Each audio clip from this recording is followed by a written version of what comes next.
Friends, എല്ലാവർക്കും നമസ്കാരം. I am Nisha from Nisa's kitchen. Welcome to our channel. എൻ്റെ എല്ലാ വ്യൂവേഴ്സിനും ഹൃദയം നിറഞ്ഞ ഓണാശംസകൾ അഡ്വാൻസ് ആയിട്ട് അറിയിക്കുന്നു. നമുക്കപ്പോൾ ഓണം സ്പെഷ്യലായിട്ടൊരു പായസം റെഡിയാക്കാം. ചെറുപയർ പരിപ്പ് പായസമാണ്. സാധാരണ തേങ്ങാപ്പാലിലാണ് ചെറുപയർ പരിപ്പ് പായസം ഉണ്ടാക്കുന്നത്. നമ്മൾ ഉണ്ടാക്കുന്നത് പശുവിൻ പാലിലാണ്. അപ്പോൾ പെർഫെക്റ്റ് ആയിട്ട് ടേസ്റ്റി ആയിട്ട് ഇതെങ്ങനെ റെഡിയാക്കാമെന്ന് നോക്കാം. എല്ലാവരും റെസിപ്പി മുഴുവനായിട്ട് കാണുക, ട്രൈ ചെയ്ത് നോക്കുക. ഇഷ്ടമായിട്ടുണ്ടെങ്കിൽ നമ്മുടെ ചാനൽ സബ്സ്ക്രൈബ് ചെയ്യാൻ മറക്കരുത്. അപ്പോൾ നമുക്ക് വീഡിയോയിലേക്ക് പോവാം.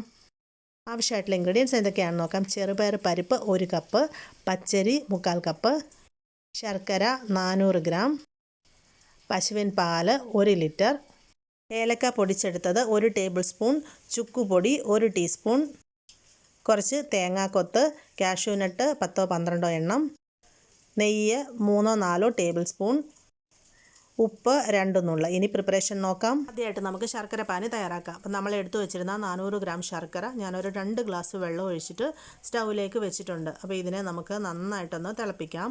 ശർക്കര കംപ്ലീറ്റ് ആയിട്ട് മെൽറ്റായി ശർക്കര പാനി നന്നായിട്ടൊന്ന് കുറുകി വരണം.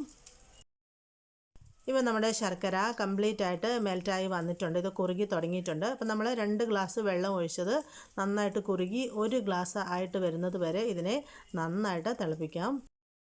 ശർക്കരപ്പാനി ഇവിടെ റെഡി ആയിട്ടുണ്ട്. അപ്പോൾ ശർക്കരപ്പാനി നന്നായിട്ട് തിളച്ച് കുറുകി വന്നതിന് ശേഷം സ്റ്റൗ ഓഫ് ചെയ്തു. അതിൻ്റെ ചൂടൊന്ന് ആറി വന്നതിന് ശേഷം ഒരു 2 പ്രാവശ്യം അരിച്ചെടുത്ത് വെച്ചിട്ടുണ്ട്. ഇനി നമുക്ക് പാലൊന്ന് തിളപ്പിച്ചെടുക്കാം. അപ്പോൾ നമ്മൾ ഫുൾ ഫാറ്റിൻ്റെ 1 ലിറ്റർ പാലാണ് എടുത്തിരുന്നത്. അതൊരു പാനിലാക്കി സ്റ്റൗവിലേക്ക് വെച്ചിട്ടുണ്ട്. അപ്പോൾ ഇതിനെ നമുക്ക് നന്നായിട്ടൊന്ന് തിളപ്പിച്ചെടുക്കാം. ഇതൊന്ന് തിളച്ച് വരുന്നത് വരെ ഹൈ ഫ്ലെയിമിൽ ഇട്ട് കൊടുക്കുക. ഒരു തവി ഉപയോഗിച്ചിട്ട് ഇടവിട്ട് മിക്സ് ആക്കി കൊടുത്തുകൊണ്ടിരിക്കണം. പാല് തിളച്ച് തൂവി പോകാതെ ശ്രദ്ധിക്കുക. അപ്പോൾ നന്നായിട്ടൊന്ന് തിളച്ച് വന്നതിന് ശേഷം നമുക്കിതിനെ ലോ ഹീറ്റിലിട്ടിട്ട് ഇത് തിളച്ച് ഏകദേശം ഒരു 3/4 ഭാഗമായിട്ട് കുറുകി വരുന്നത് വരെ വെയിറ്റ് ചെയ്യാം. പാലിപ്പോൾ നന്നായിട്ട് തിളച്ച് കുറുകി തുടങ്ങിയിട്ടുണ്ട്. നമ്മളിത് ലോ ഹീറ്റിലാണ് വെച്ചിരിക്കുന്നത്. ഇതേപോലെ മിക്സ് ചെയ്ത് കൊടുത്തുകൊണ്ടിരുന്നാൽ പാല് പാട കെട്ടാതെ ഇരിക്കും. അപ്പോൾ നമ്മൾ 1 ലിറ്റർ പാല് എന്നുള്ളത് ഇത് നന്നായിട്ട് തിളച്ച് കുറുകി ഒരു 3/4 ലിറ്റർ ആയിട്ട് വരുന്നത് വരെ നമുക്കിതിനെ ഇതേപോലെ ഇടവിട്ട് മിക്സ് ചെയ്ത് കൊടുത്തുകൊണ്ട് തിളപ്പിച്ചെടുക്കാം. നമ്മൾ പായസത്തിനായിട്ട് ഇവിടെ 1 ഗ്ലാസ് ചെറുപയർ പരിപ്പ് എടുത്തു വെച്ചിട്ടുണ്ട്. അപ്പോൾ ഈ ഒരു ഗ്ലാസ്സിൽ 1 ഗ്ലാസ് ചെറുപയർ പരിപ്പിന് നമ്മൾ സെയിം അളവ് ഗ്ലാസ്സിൽ തന്നെ 3/4 ഗ്ലാസ് പച്ചരിയും എടുത്തു വെച്ചിട്ടുണ്ട്. അപ്പോൾ ഇത് രണ്ടും നമുക്ക് നന്നായിട്ടൊന്ന് കഴുകി എടുത്തുകൊണ്ട് വരാം. അതിനുശേഷം ചെറുപയർ പരിപ്പൊന്ന് നെയ്യിൽ ഫ്രൈ ചെയ്തെടുക്കണം. പച്ചരിയും ചെറുപയർ പരിപ്പും ഞാൻ 2-3 പ്രാവശ്യം നന്നായിട്ടൊന്ന് കഴുകി എടുത്ത് വെച്ചിട്ടുണ്ട്. ഇതേപോലെ രണ്ടും സെപ്പറേറ്റ് ആയിട്ട് വേണം കഴുകിയെടുക്കാനായിട്ട്. ചെറുപയർ പരിപ്പിൻ്റെ ഉള്ളിൽ നിന്നും കംപ്ലീറ്റ് ആയിട്ട് വെള്ളമൊക്കെ ഒന്ന് മാറ്റിയെടുത്തതിന് ശേഷം നമുക്കിതിനെ നന്നായിട്ടൊന്ന് ചൂടാക്കിയെടുക്കാം. ഒരു ഫ്രൈ പാൻ ഞാൻ സ്റ്റൗവിലേക്ക് വെച്ചിട്ടുണ്ട്. അതിലേക്ക് നമുക്ക് ഒരു വലിയ സ്പൂൺ നെയ്യ് ഒഴിച്ചു കൊടുക്കാം. ഇനി നമുക്കിതിലോട്ട് നമ്മൾ നന്നായിട്ട് കഴുകി വെള്ളം മാറ്റിയെടുത്ത ചെറുപയർ പരിപ്പ് ഇട്ട് കൊടുക്കാം. ഇതിനെ നന്നായിട്ടൊന്ന് ചൂടാക്കിയെടുക്കാം. മീഡിയം ഹീറ്റിലിട്ടിട്ട് ഒരു 2-3 മിനിറ്റ് ഇതിനെ ഇതേപോലെ നന്നായിട്ടൊന്ന് ചൂടാക്കുക. ചെറുപയർ പരിപ്പ് മൂത്ത് ഇതിൻ്റെ ആ ഒരു നല്ല സ്മെല്ല് കിട്ടുന്നത് വരെ നമുക്ക് ഇടവിട്ട് ഇതുപോലെ മിക്സ് ചെയ്ത് കൊടുത്തുകൊണ്ടിരിക്കാം. ഇപ്പോൾ ഇതിൻ്റെ കളറൊന്ന് മാറി വന്നിട്ടുണ്ട്. ഇത് മൂത്ത് വരുമ്പോൾ അതിൻ്റെ ആ ഒരു സ്മെല്ല് കൊണ്ട് തന്നെ നമുക്ക് അറിയാൻ പറ്റും. ഇപ്പോൾ ഇത് റെഡി ആയിട്ടുണ്ട്. നമുക്കിനി സ്റ്റൗ ഓഫ് ചെയ്യാം.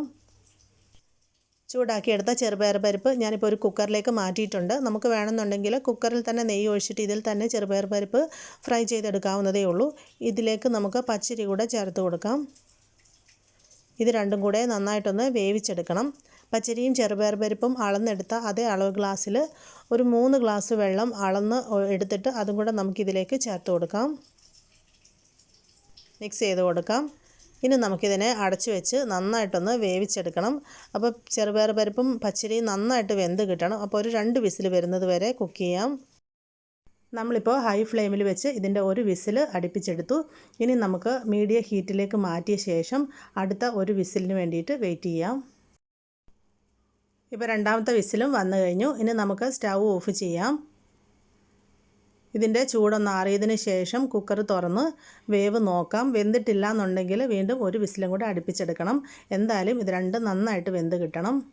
നമുക്ക് കാഷ്യൂനട്ടും തേങ്ങാക്കൊത്തും ഒന്ന് ഫ്രൈ ചെയ്തെടുക്കാം. അതിനായിട്ട് ഒരു 2 ടേബിൾ സ്പൂൺ നെയ്യ് ഒഴിച്ച് ചൂടാക്കാനായിട്ട് വെച്ചിട്ടുണ്ട്. അപ്പോൾ നെയ്യ് കംപ്ലീറ്റ് ആയിട്ട് മെൽറ്റായി വന്നിട്ടുണ്ട്. ഇതിലേക്ക് നമുക്ക് എടുത്തു വെച്ചിരിക്കുന്ന തേങ്ങാക്കൊത്ത് ഇട്ട് കൊടുക്കാം. നമ്മൾ സാധാരണ പായസത്തിനൊക്കെ ഇതേപോലെ തേങ്ങ നല്ല കനം കുറച്ചാണ് അരിഞ്ഞെടുക്കുന്നത്. അപ്പോൾ ആ ഒരു രീതിയിൽ അരിഞ്ഞ് കുറച്ച് തേങ്ങാക്കൊത്ത് ഇതേപോലെ ഇട്ടിട്ടൊന്ന് ഫ്രൈ ആക്കി എടുക്കുക.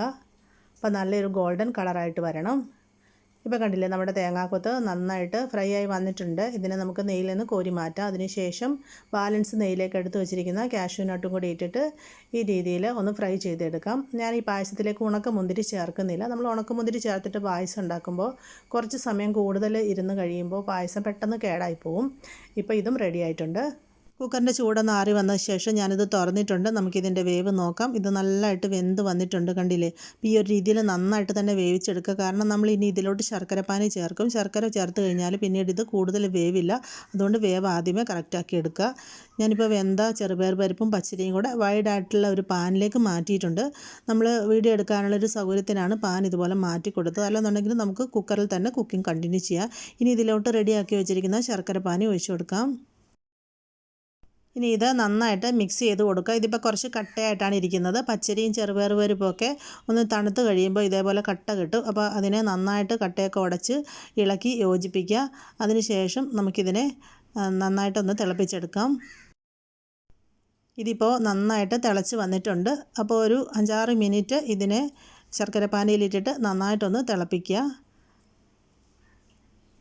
ശർക്കരപ്പാനിയും ഈ ചെറുപയറും പച്ചരിയും കൂടെ വേവിച്ച മിക്സും കൂടെ നന്നായിട്ട് യോജിച്ച് വന്നിട്ടുണ്ട്. ഇനി നമുക്കിതിലോട്ട് 1 ടേബിൾ സ്പൂൺ ഏലക്ക പൊടിച്ചത് ചേർത്ത് കൊടുക്കാം. അതിൻ്റെ കൂടെ തന്നെ ഒരു ചെറിയ സ്പൂൺ ചുക്ക് പൊടിച്ചതും ചേർത്ത് കൊടുക്കാം. നന്നായിട്ട് ഇളക്കി യോജിപ്പിച്ച് കൊടുക്കാം.